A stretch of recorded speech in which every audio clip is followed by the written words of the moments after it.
Assalamualaikum warahmatullahi wabarakatuh. Alhamdulillah kita bisa bertemu kembali pada kesempatan siang ini dan kita akan seperti biasa akan membahas topik-topik kekinian Indonesia. Pada kesempatan kali ini eh, saya akan mencoba untuk apa membahas tentang keputusan Presiden Prabowo untuk melakukan penghematan eh, pada anggaran kementerian-kementerian yang ada di dalam kabinetnya. Sebagaimana yang kita ketahui ya dalam eh,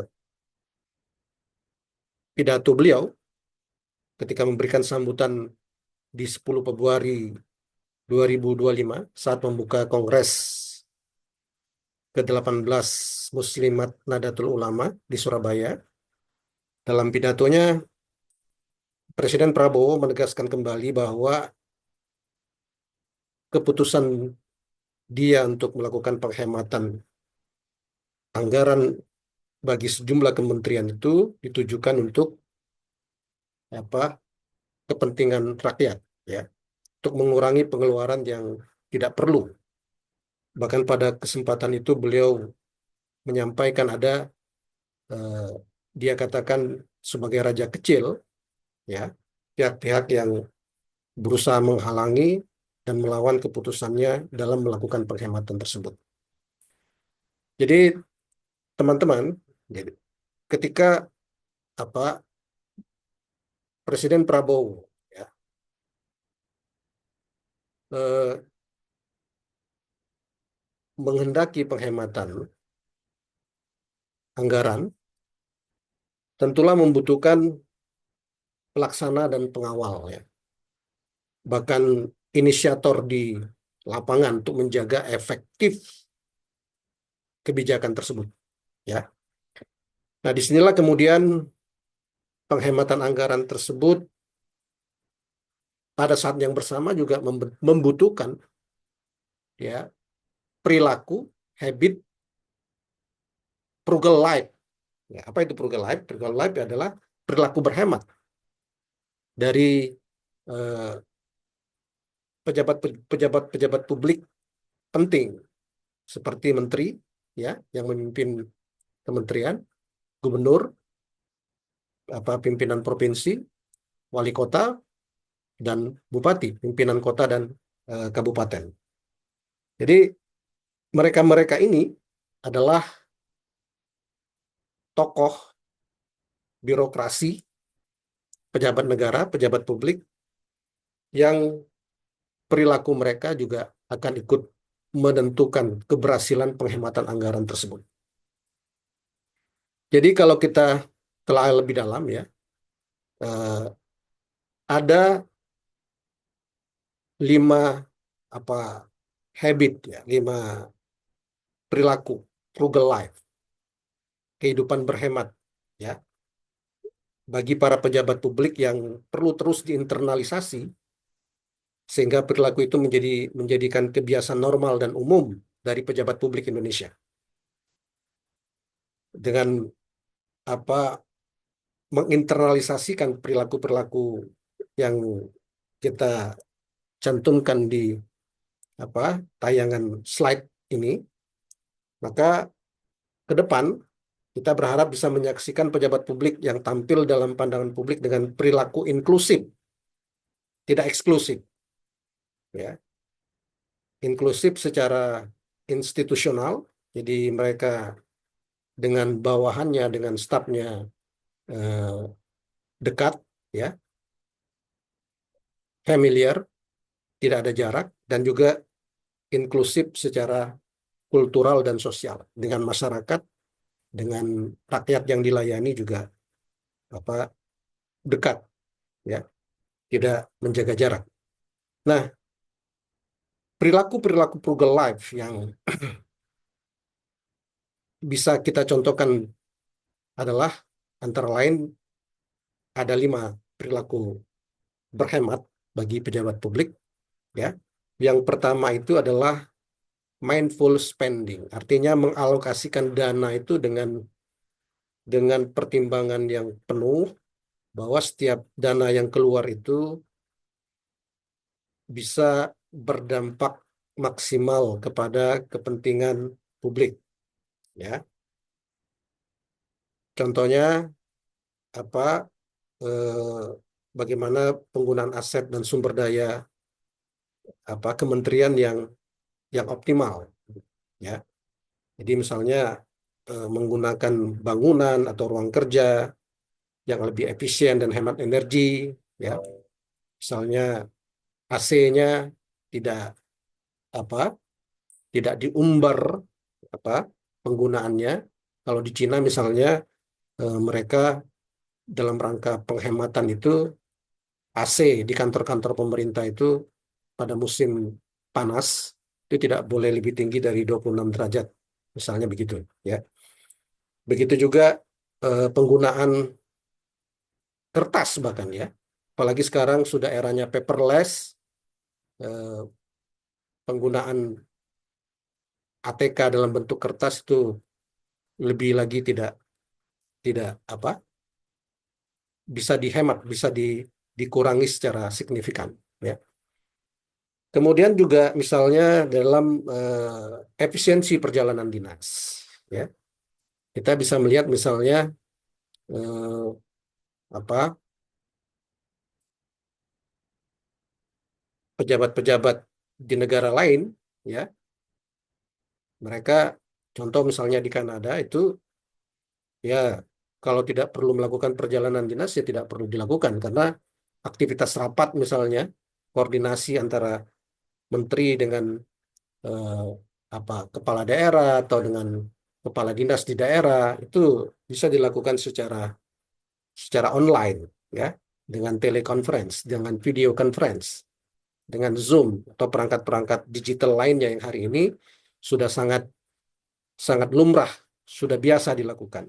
Jadi tidak perlu bertemu eh, secara fisik, secara tatap muka, ya.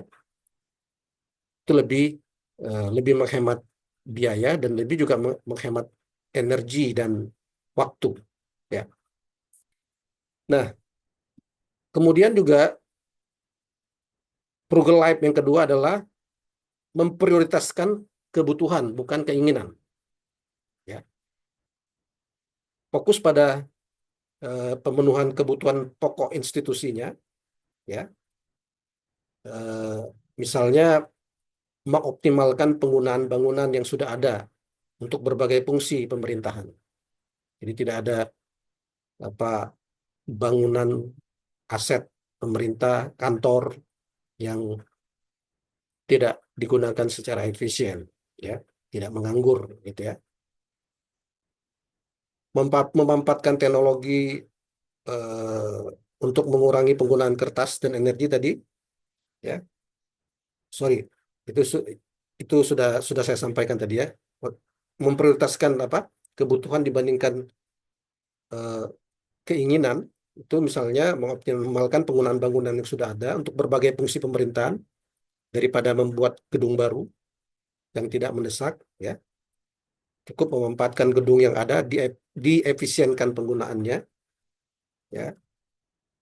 Misalnya di eh, Pemda misalnya memanfaatkan gedung-gedung yang ada untuk beberapa dinas pemerintahan sekaligus. Contoh yang lain, mengalokasikan anggaran untuk teknologi yang meningkatkan efisiensi kerja, seperti sistem digitalisasi pemerintahan. Jadi eh, mempersedikit interaksi dengan interaksi manusia dengan manusia, ya.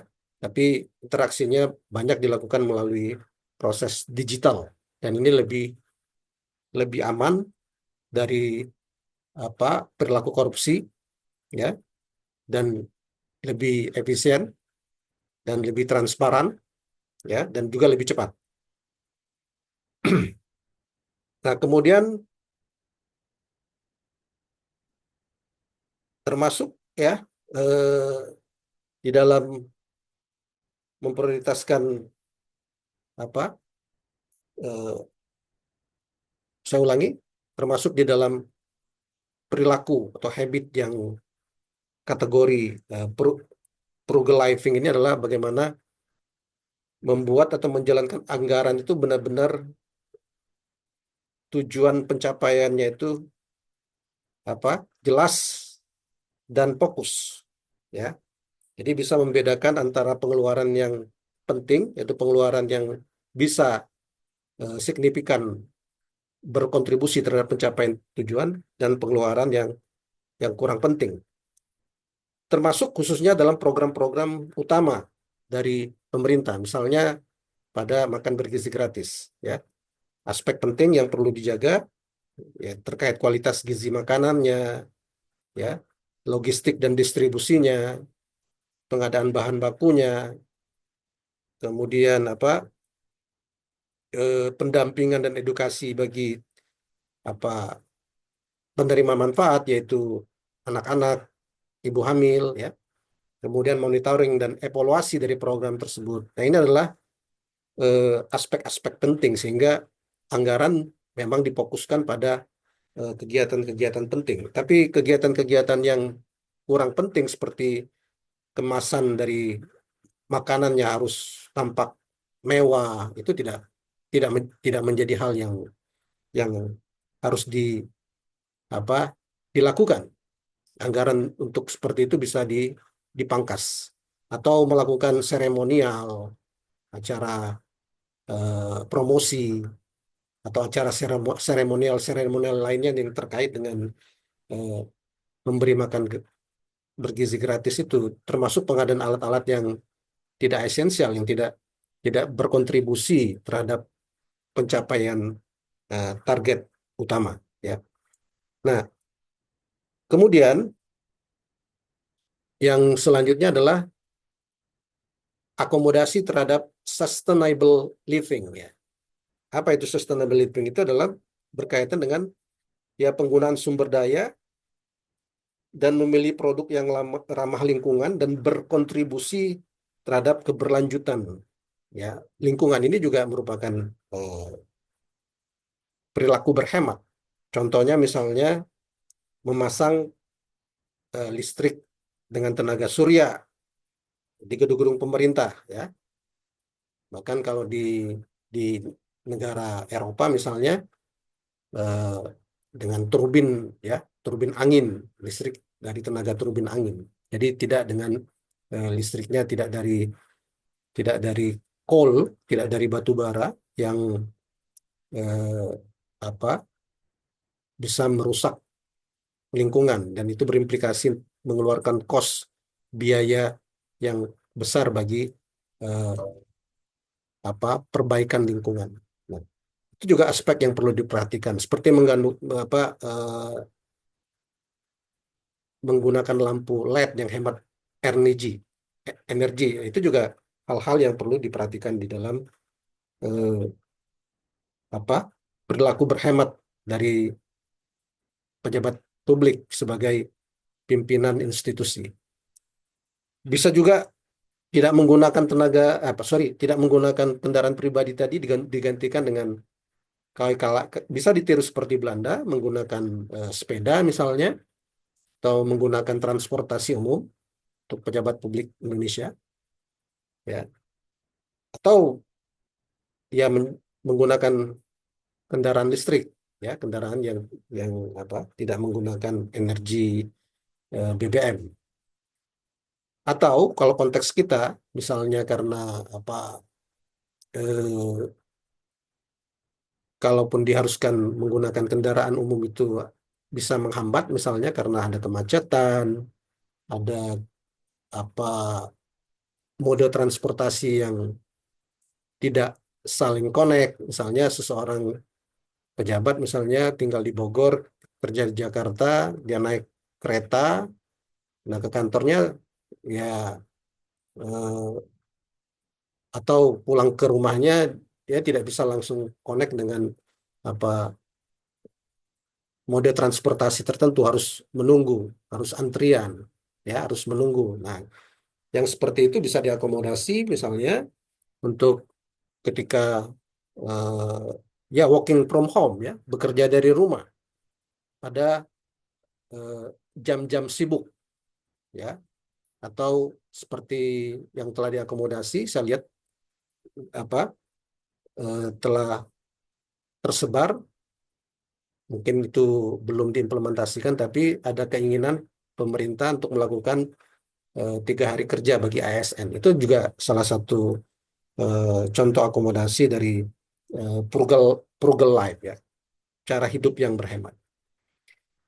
Nah, kemudian yang tidak kalah pentingnya bahwa menteri sebagai ujung tombak dari apa kementerian itu harus menyusun anggarannya itu secara realistis dan memastikan bahwa pengeluaran itu tidak boleh melebihi pendapatan yang telah dianggarkan. Itu prinsip yang paling penting ya. Nah, sehingga kalau perilaku-perilaku yang kita katakan perilaku berhemat ini bisa terinternalisasi di dalam diri pejabat-pejabat publik Indonesia, kita eh, sangat sangat optimis ya. Kita akan melihat nanti perilaku yang berbeda.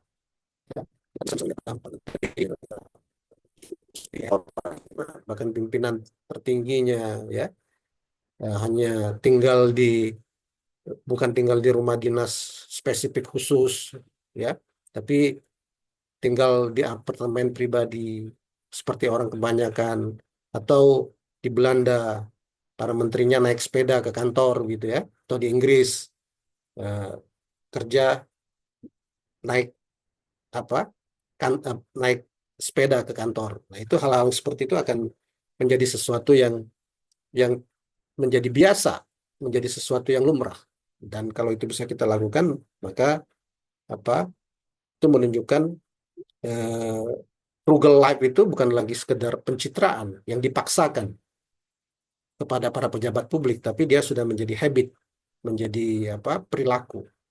Sehingga kalau itu terjadi, maka eh, penggunaan anggaran pun akan benar-benar menjadi efisien karena paradigma berhemat itu sudah menginternal di dalam diri para pejabat publik ya. Jadi begitu teman-teman, terima kasih atas perhatian Anda. Sampai ketemu lagi di lain waktu. Assalamualaikum warahmatullahi wabarakatuh.